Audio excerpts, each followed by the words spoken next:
সরকারি তিতুমির কলেজকে স্বতন্ত্র বিশ্ববিদ্যালয়ে রূপান্তর করা সহ ৭ দফা দাবিতে আমরণ অনশনে বসেছেন ওই কলেজের কয়েকজন শিক্ষার্থী। আজ বৃহস্পতিবার সকাল থেকে শিক্ষার্থীরা কলেজের সামনে সড়ক অবরোধ করে। এতে ওই সড়কে তীব্র যানজট দেখা দিয়েছে।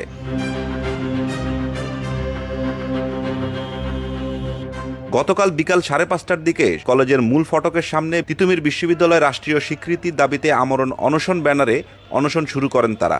আজ অন্যান্য শিক্ষার্থীরা তাদের সাথে এসে একাত্মতা জানিয়ে সড়কে অবস্থান নেয়। দাবি হচ্ছে তিতুমিরকে বিশ্ববিদ্যালয় হিসেবে এর প্রেক্ষিতে আমরা আরো ৩টি দাবি দিয়েছিলাম এর আগে। তার 3টি দাবির মধ্যে অন্যতম একটি ছিল যে অধিভুক্তি বাতিল, যেটি আমরা ইতিমধ্যে পেয়েছি।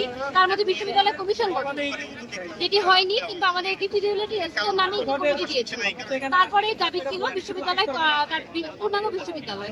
এটা দাবি নিয়ে আমরা আজকে আবারও বসে আমাদের এর প্রেক্ষিতে আমরা আরো 7টি দফা কালকে রাষ্ট্রের কাছে পেশ করেছি। তার অন্যতম দফা হচ্ছে তিতুমিরকে রাষ্ট্রীয় স্বীকৃতি দিয়ে একটি একাডেমিক ক্যালেন্ডার প্রকাশ করতে। তিতুমির বিশ্ববিদ্যালয় প্রশাসন গঠন করে ২৪-২৫ সেশনের প্রতিটি কার্যক্রম পরিচালনা আমাদের তিতুমির বিশ্ববিদ্যালয় অবিলম্বে শিক্ষার্থীদের শতভাগ আবাসন ব্যবস্থা নিশ্চিত করার জন্য বা অবিলম্বে শতভাগ শিক্ষার্থীদের আবাসিক খরচ। আমরা দেখেছি যে ঢাকা বিশ্ববিদ্যালয়ের কিছুদিন আগে এক নিউজ আমরা দেখতে পেয়েছি, ঢাকা বিশ্ববিদ্যালয়ের শিক্ষার্থীদের যাদের আবাসিক ব্যবস্থা নেই তাদেরকে তারা হচ্ছে তাদের যদি আবাসিক খরচ করবে বা বহন করবে। ঢাকা বিশ্ববিদ্যালয়ের শিক্ষার্থী আমরা কি শিক্ষার্থী না? ২৪-২৫ সেশনে শিক্ষাবর্ষ থেকে আন্তর্জাতিক মানসম্পন্ন দুটি বিষয় ল এবং জার্নালিজম বিষয়ে সংশোধন করতে হবে। এই বিষয়টি আমাদের নেই, এই বিষয়গুলো আমাদের সংশোধন করতে হবে। একাডেমিক কার্যক্রম পরিচালনার জন্য যোগ্যতা সম্পন্ন পিএইচডিধারী শিক্ষক নিয়োগ। আমরা জানি আমাদের কিছু পিএইচডি শিক্ষক আছেন, যেটা পর্যাপ্ত নয়, আমাদের আরো শিক্ষক প্রয়োজন। তো সেই প্রেক্ষিতে আমাদের হচ্ছে শিক্ষক নিয়োগ দিতে হবে। শিক্ষার মান উন্নয়নের লক্ষ্যে আসন সংখ্যা সীমিতকরণ।